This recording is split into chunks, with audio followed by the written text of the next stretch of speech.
Hello students, today we shall learn a new poem that is Moon Wind. Okay, I think this is the third poem in your textbook. So, Moon Wind is written by Ted Hughes. Moon Wind written by Ted Hughes. Okay. And in this poem, the poet provides us with a great or a very strange picture of the wind that he imagines to be present in the moon. Okay, there is no wind on the moon at all, yet things get blown about. So what is the writer says here, the Ted Hughes, he says that he gives a strange picture about the moon wind which is present on the moon. There is no wind on the moon at all, yet things get blown about. He then goes on to the point out that the winds seem to be howling all over the moon's surface, but it is doing so in utter stillness. Okay? This is very strange indeed. Rather, using the phrase such as bright darkness, dark sunlight, or cold flames, can you think of any other opposite or absurd pace? In the poem, we also come across very unusual things such as a skull of cabbages and a somersaulting giraffe. Here we see how the poet has used his imagination to create completely new images with which to amuse and startle us. Okay, so there is some difficult words which is given here. The first word is clutch. That means hits, or we can say knock. The second word is Fairy's wheel. That is a giant revolving vertical wheel as seen at a fun fair. You have seen in the vertical wheel whether if you have gone in a fair or some circus or something, you have seen that, a fairy's wheel. And the next word is flunders, Flunders. Flunders means struggles and plunks in mud or while wading. The next word is marquee, that is a large tent. You have seen in the same, in a fair, you might have seen the large tent. Skull, skull means a sudden and violent gust of wind. Utter, utter means complete. Okay, this is the difficult words which is given in your textbook. You can also go through on page number 36. Okay, so before we start the lesson, before we starting going to the poem, we will see some fact about the moon. Okay, some fact which we already know. What is that? You know, the fact about the moon, in the moon there is no water, no oxygen, there is no livable weather condition. We know that, isn't it? So there is, in the moon there is no water, no livable weather condition. So there is no life exists on the moon. We cannot live on the moon. So, but the imagination of the poet are beyond our thinking. So here we see the poet, how he is imaginative. He is beyond our thinking. How greatly he has written the poem, the moon wind. It is beyond our own imagination or our thinking. And in the moon there is no wind, yet the things get blown about. When you read the poem, you see there is no wind on the moon. It is a complete stillness, we see. But yet the things get blown about. Okay, in the poem we see how imaginative a poet can be. You will see in the poem many of the living creatures like vegetation, frog, and many other things found in the moon which is not in reality. Okay, we see everything, the imagination of the poet we see before when we read the poem. Okay, we know that there is no wind on the moon because there is no gravitation. You have learned the science and then the text. There is no gravitation in the moon. There is because there is no gravitation, but still people or things, whatever is present on the moon flies away. That is what the writer writes in the poem Moon Wind. There is no sound of the wind. In the perfect silence, even the candles blow off.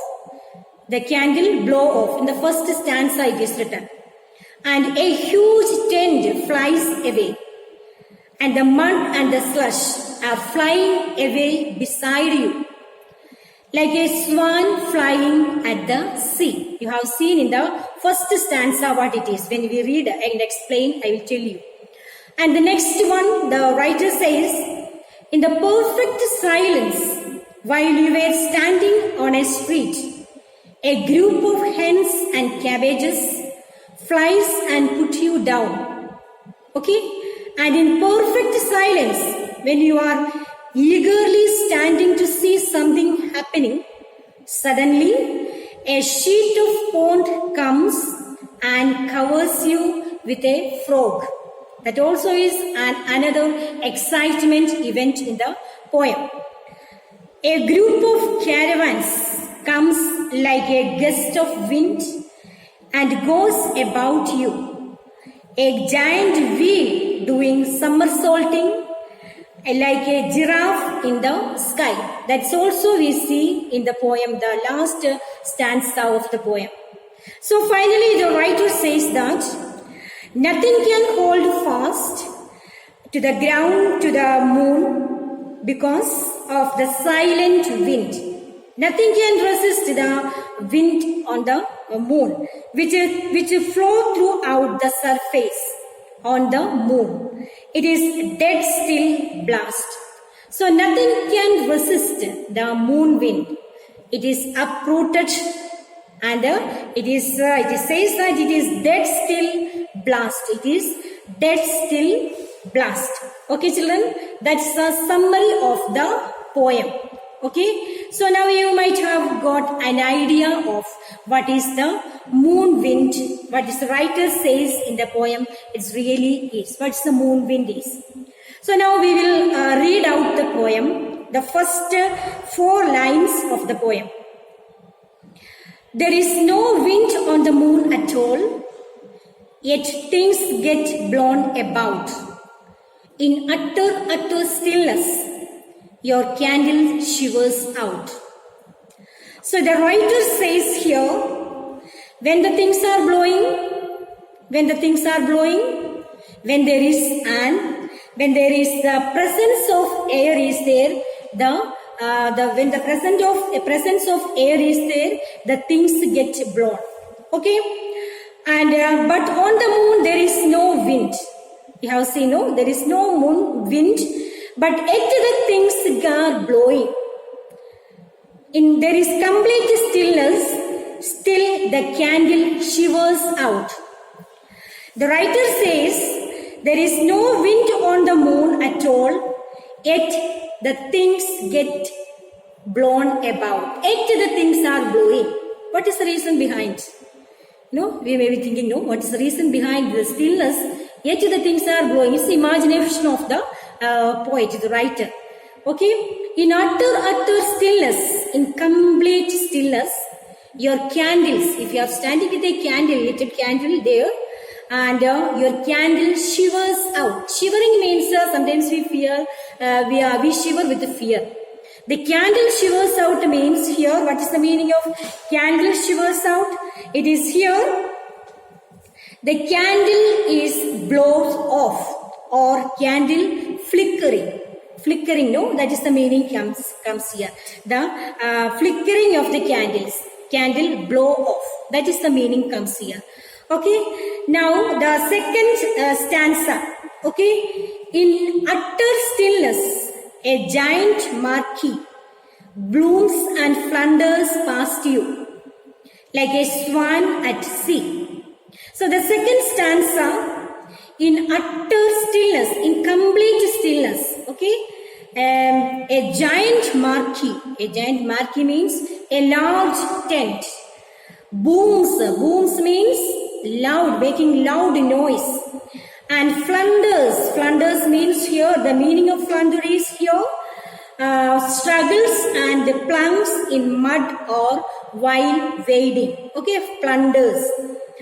And like a swan at the sea, like a swan. Swan means, you know what is the swan? Swan is a large bird. It flies over the seas.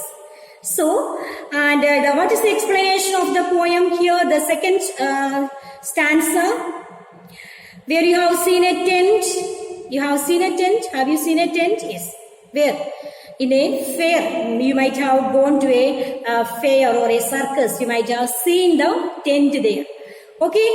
Here the tent compared to a large swan. What is the poet is comparing to the tent here? Here the poet compared to a large swan. Here the large tent make a loud noise and past you like a swan at sea. Here the poet imagines a giant tent would be blown away by the moon wind. A giant tent would be blown away by the moon wind, and which looked like a huge swan flying over the sea. So what is the comparison here? Here the tent is compared to a large swan. Here the large tent make a loud noise and past you like a swan flying over the sea.